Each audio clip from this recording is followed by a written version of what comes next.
Планинските села во Струмичко полека се откажуваат од сточарството.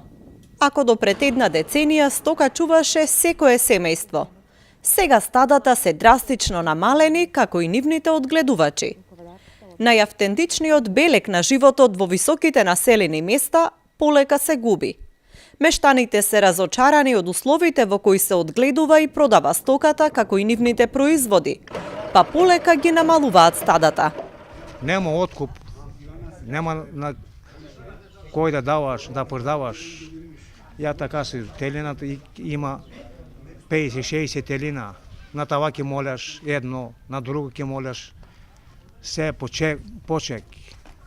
Нема, чим нема, не работа кланицата, това не е сточарско.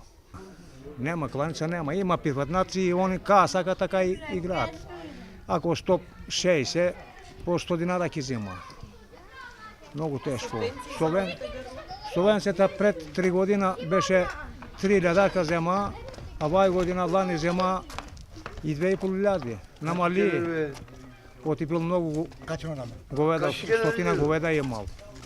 Треба, ако е 100, нека дава, кој, колку има, толку нека дава Словенцата.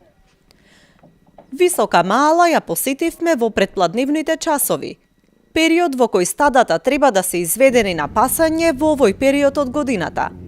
Но сончевите падини и полјаните се празни.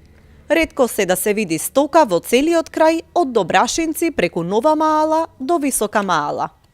Планинските села како Висока Маала се познати сточарски населби. Сепак последниве години трлата во селото остануваат празни и напуштени, а на нивно место се подигнуваат конструкции за сушење на тутун.